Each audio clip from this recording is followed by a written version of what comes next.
Why Korea's birth rate hit zero, and who's really to blame. Korea has the lowest birth rate ever recorded in human history. Not the lowest in Asia, not the lowest among developed nations, the lowest ever on Earth.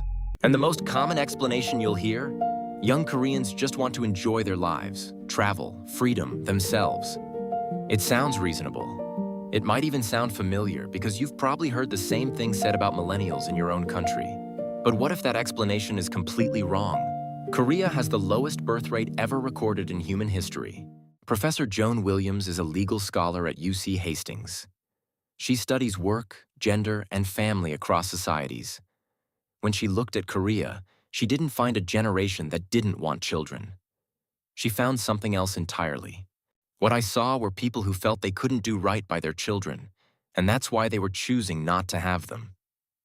A UN survey asked people in 14 countries why they weren't having children.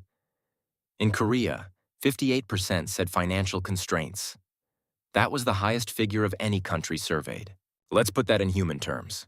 One social worker in Seoul, 7 years into her career, described her monthly situation like this. After rent, food, insurance, and basic living costs, she had a few $100s left. Every month. 7 years in. Another man in his early 30s watched his rent triple in 3 years. The money he used to save? Gone. The future he used to imagine? Gone with it. These are not people who chose freedom over family. These are people doing the math. And the math isn't working.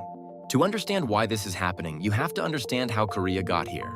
In the 1960s, Korea was one of the poorest countries in the world. By the 1990s, it was an industrial powerhouse.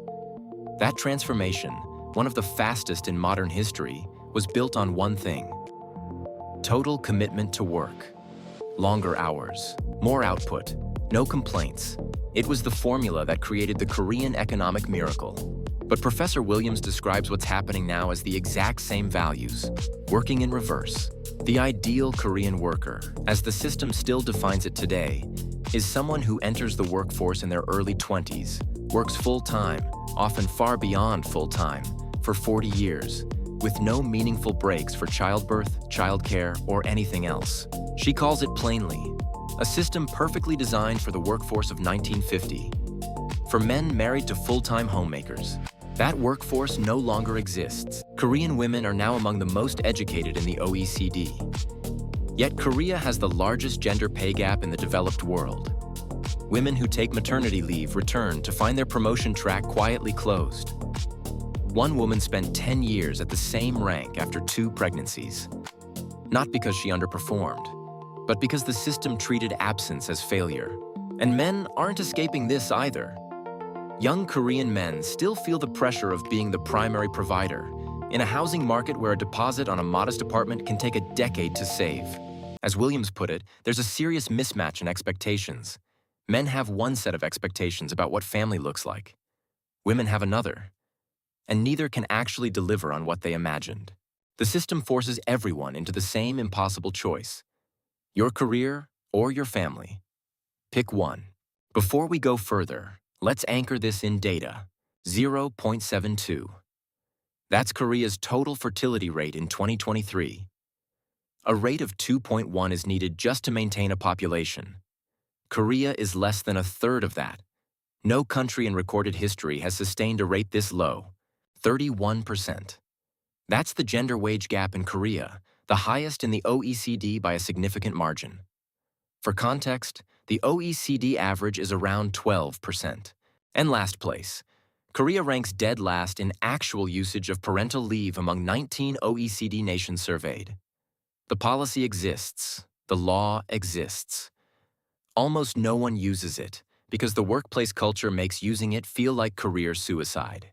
3 numbers, 1 picture. This is not a generation that doesn't want children. This is a system that makes having children feel financially, professionally, and socially impossible. One Korean father took parental leave twice, once for each of his children. When he told colleagues, their response was always the same: "I'm jealous. I wish I could do that." And he'd say, "You can, just do it."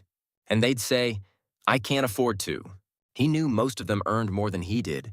So here's the question this raises: and I want you to sit with it. Is Korea's birth crisis a story about a generation that chose comfort over family? Or is it a story about a system that made the choice for them? And if the answer is the second one, who is responsible for changing it? The government? The corporations? The managers who set the culture? Or everyone who stays silent and works overtime because no one wants to be the first to leave? That's not a rhetorical question.